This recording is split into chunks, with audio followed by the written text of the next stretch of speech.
There was a young man named Daniel who had a favorite phrase, "I will do it tomorrow." Every morning he woke up with big plans. He wanted to learn guitar, start exercising, call his grandmother, fix the broken fence in his backyard. But every single day the same words came out of his mouth, "I will do it tomorrow." His guitar collected dust in the corner. His running shoes stayed under the bed. His grandmother's phone calls went to voicemail. "Tomorrow," he always said with a confident smile. "Tomorrow I'll have more time. Tomorrow I'll feel more energetic." His friends started to notice. "Daniel, you've been saying that for months," they told him. But Daniel just laughed. He was young. He had all the time in the world, or so he thought. What Daniel didn't know was that tomorrow was playing a dangerous game with him, and one day tomorrow wouldn't come the way he expected. Years passed like pages turning in a book. Daniel kept postponing everything. He wanted to travel to Paris, but he said, "I'll save money next year." He dreamed of writing a novel, but he thought, "I'll start when I have inspiration." A beautiful woman named Sarah showed interest in him, but he never asked her out. "Tomorrow I'll call her," he promised himself, but tomorrow turned into next week. Next week became next month, and next month disappeared into next year. Sarah eventually married someone else. His parents grew older, asking him to visit more often. "This weekend I'm busy, but I promise I'll come next time," he told them on the phone. Deep inside, a small voice whispered warnings to him, but Daniel pushed it away. He still felt young in his mind. The mirror showed a few gray hairs now, some lines around his eyes, but he ignored them. After all, he still had time, didn't he? Then, one morning, Daniel woke up and something felt different. His back hurt when he got out of bed. His knees made strange sounds when he walked downstairs. He looked in the mirror and barely recognized the man staring back at him. When did his hair turn completely gray? When did his face become so tired looking? He picked up his old guitar, the one he always meant to learn. His fingers felt stiff, unable to move the way they used to. He tried to do push-ups, something he could easily do before.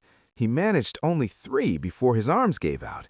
Panic started growing in his chest.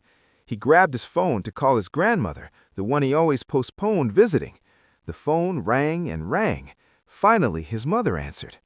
"Daniel," she said softly, "Grandma passed away last month. We tried to reach you." The phone nearly fell from his hand. How had he missed this? Where had all his tomorrows gone? Daniel sat alone in his empty apartment, surrounded by all the things he never did.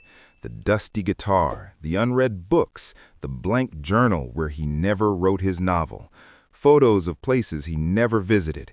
He opened his laptop and saw Sarah's social media profile. She was happy with her family, living the life he once could have been part of. The fence in his backyard had finally collapsed from years of neglect. His body, once young and strong, now refused to do simple things. His knees hurt when climbing stairs. His eyes couldn't read small letters anymore. His energy disappeared before noon each day. He tried to sign up for guitar lessons, but his arthritis made it too painful to press the strings. He wanted to travel, but his doctor said his heart wasn't strong enough. Everything he postponed, everything he saved for tomorrow was now impossible. The cruelest truth hit him. Tomorrow had become yesterday, and he had nothing to show for all those years. On his 75th birthday, Daniel sat on his porch, watching young people walk by with their whole lives ahead of them. He wanted to scream at them, "Don't wait! Do it today!" He saw a young man carrying a guitar case, probably rushing to somewhere important, probably postponing his practice for tomorrow. He saw a young couple arguing about not having time to visit family. Daniel pulled out an old notebook and wrote with his shaking hand.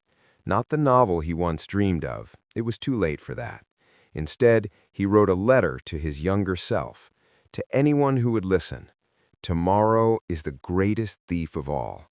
It steals your dreams while making you smile. It promises you more time while taking away today.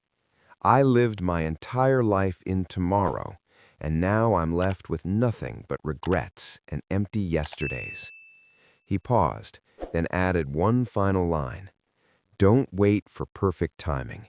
It doesn't exist. The best time to start was yesterday. The second best time is right now. Tomorrow is just another word for never.